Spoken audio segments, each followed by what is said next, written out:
আমাদের সামনে সারি কিন্তু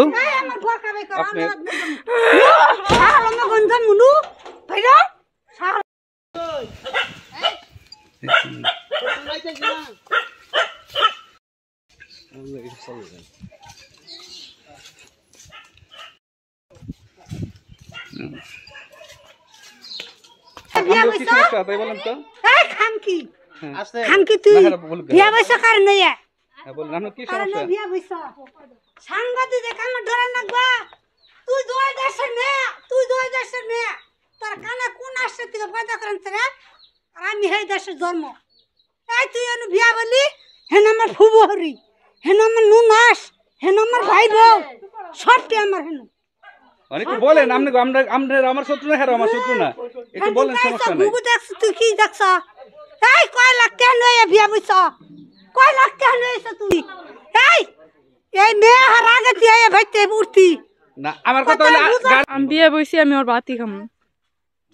সে তো আরেকটা বিয়ে করে ফেলছে এখন, এটা কি আপনি জানতেন না? না জানতাম না, পলাই করছি। সে কি দেশে আসছিল? না দেশে নাই। কি ফোনের মাধ্যমে? হ্যাঁ ফোনের মাধ্যমে কথা করছি।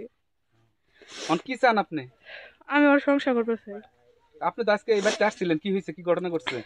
আমার গায়ে হাত তুলছে। কাকে কাকে তুলছে? আমার আম্মারে সবাই রে। আপনার সাথে কি হয়েছিল যদি একটু বলতেন? আমি আসছি আমার শালির সাথে। আপনার শালি লাগে? আমার শালি লাগে। 2 বছর যাবত বিয়ে শাদী হয়েছে। আমার সাথে অনেক কথাবার্তা হয়েছে সাগরের সাথে। সে বলছে আমরা এই বাড়িতে পাঠাইতে চাইছি। সে বলছে না ভাই আমি বাড়িতে না, আমি দেশে আসবো, আইসা আমি নেবো, আমি মাইনাস করে নেবো। এই দিক সেদিক করতে করতে 2 বছর পার হয়ে গেছে। বেশ কিছুদিন আগে 8 দিন আগে আমরা খবর পাইলাম যে আরেকটা মেয়ে নিয়ে আইছে। মেয়েটা আসার পরে হয়তো মায় মাতরা বলে এই কাবিন কথা থেকে বিয়া বাড়াইতেছে। তখন আমরা খবর পাইয়া আমি আমার শালি আর গ্রামবাসী 2-4 জন হ্যাঁ আরেকবার আইসা তখন রাত্রে আসছিলাম। আইসা এখানে এই গ্রামের গণ্যমান্য মায় মাতবর আইছিল, এই যে ফজলু মাতাব্বর আসছিল। সে সুন্দর ভূমিকা পালন করছে, সবার সাথে সুন্দরভাবে কথাবার্তা বলছে। তারা বলছে যে না, যে একটা মেয়ে বউ থাকতে আপনারা যাই না শুনা, ছেলে মানুষ সে 2টা ভুল করতে পারে, 5টা ভুল করতে পারে, সে দেশে না। কিন্তু আপনারা যাই না শুনে যে আপনারা জানেন যে এই মেয়েটা বিয়ে হয়েছে, কাবিন হয়েছে, আপনাকে বউ কোনো সাহা ছিটা হয় না, কোনো কিচ্ছু নেই, যাই না হয় না। আমার কথা এই কামটা কেমন করালেন। ফজলু মাতাব্বর খুব ভালো ভূমিকা পালন করছিল। বেশ বলছিল যে এই 2-4 দিনের ভিতরে বা 2-4 দিনের ভিতরে একটা মীমাংসার ভিতরে বা যেটাই করে আমরা করবো, এই বেলা আমাকে বিদায় দিছিল। আমরাও গেছিলাম গা। আজকে 1-2 করতে করতে 5-7 দিন হয়ে যাওয়ার পরে তারা কোনো পদক্ষেপ বা আমার শালিগো আনতেছে না, কোনো কোনো কোনো বিচার শাসে কোনো আইন ক্ষেত্রে আছে না। তো আমরা নিয়ে আসছিলাম, আমার গতর হাত দিচ্ছে, আমার শালির হাত মারছে, সাগরের মা তার প্রতিবেশী 2-1 মারছে, আমার খালা শাশুড়ি মারছে, আমার শালিরে মারছে, সবার নির্যাতন করছে।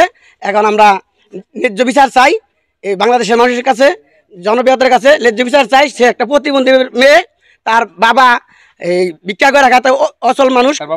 তার বাবার নাম মোহাম্মদ আবুল হোসেন কানা, বাড়ি হলো নওপাড়া। কানা মানুষ, তার মেয়ে সুস্থ বিচার চাই জনসাধারণের কাছে, জনজোয়ারের কাছে, গণপতি বাংলাদেশ সরকারের কাছে। এই বিষয়ে কি আপনারা কোনো মামলা টামলা করছেন? এই বিষয়ে আমরা কোনো মামলা মোকদ্দমা করি নাই। যেহেতু ফজলু মাতাব্বর সে একটা দায়িত্ব নিয়েছিল যে এটা আমরা বৈশা উভয় পক্ষে আউলেবাদ এবং কি মরিচা বাইক পাড়া সবাই মিলা বৈশা যেটা সুস্থ বিচার পাবেন এই বিলে আমাকে বিদায় দিয়ে দিছিল। আমরা আমাদের শালির আমরা এখানে আগে দিছিলাম না, যেহেতু আমার বাইরা নাই, ছেলে দেশে নাই, বিদেশ থাকতে 2 বছর আগে এক বিয়ে করলো, আবার প্লাস আবারও এই ফোনে আরেক বিয়ে করলো। এই কারণে আমরা শালি রাইখে গেছিলাম না। এটা সুস্থ বিচার চাই আপনাদের কাছে, জনগণের কাছে, এলাকাবাসীর কাছে, মায়ের কাছে। অচল মানুষ, প্রতিবন্ধী মানুষ, নিরীহ মানুষ, আপনারা সবাই এর সুস্থ বিচার কামনা করি। এই বেলা আমার কথা শেষ করছি। আমাকে আপনাদের সাথে কি করছে এই বাড়িতে আসার পর? আমাকে সাথে মায়ের দূর করছে, বকা বাদ্য যা মুখে আইছে তাই বকা বাদ্য পারছে। আমরা আঙ্গ বলে 3 লাখ টাকা দিছে, এনে কইয়া আঙ্গ মায়ের দূর করছি। কি চান আপনারা? আমার মেয়ের 1 টাকা নারী কি চায় যে তার সংসারটা ভাঙ্গু, যে ভাইলে থাকে